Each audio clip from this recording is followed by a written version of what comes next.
కూటమి నేతలపై మాజీ మంత్రి కాకాణి గోవర్ధన్ ఫైర్ అయ్యారు. పోలీసుల సహకారంతో కూటమి నేతలు రెచ్చిపోతున్నారు. ఎమ్మెల్యేల దగ్గర నుంచి కింది స్థాయి టీడీపీ నేతల దాకా అందరూ మహిళలను వేధిస్తున్నారని మండిపడ్డారు.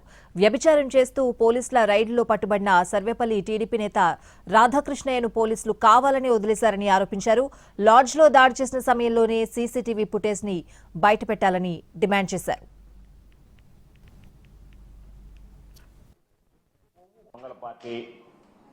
తెలుగు డ్రగ్స్ పార్టీ రకరకాలైనటువంటి పేర్లు ఈరోజు ఆ పేర్లని వాళ్ళు ఆపాదించుకునేటువంటి పరిస్థితి ఏర్పడింది. అంటే మాకు తెలుగుదేశం పార్టీ అంటే రామారావు గారు పెట్టింది, చంద్రబాబు నాయుడు లోకేష్ వచ్చిన తర్వాత అది తెలుగు దొంగల పార్టీ, తెలుగు డ్రగ్స్ పార్టీగా మారిపోయింది అని చెప్పారు.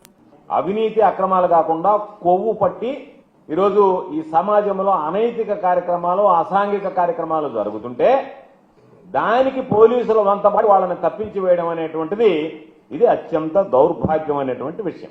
సోమిరెడ్డి గారు చాలా సార్లు పాపం ఆయన రైతు నాయకుడు అన్నాడు. బహుశా ఆయన చూసి ఆ ఇన్స్పిరేషన్ తోనే, ఆ ప్రేరణతోనే ఈ మధ్య ఆయన కూడా పచ్చకండు వేసి సుబ్బయ్య క్యారెక్టర్ కూడా చేయడం జరిగింది. బహుశా నేను అనుకుంటున్నా సుబ్బయ్య క్యారెక్టర్ కు ప్రేరణ రాధాకృష్ణ నాయుడు అలవాట్లకు ప్రేరణ సోమిరెడ్డి అయి ఉండాలి.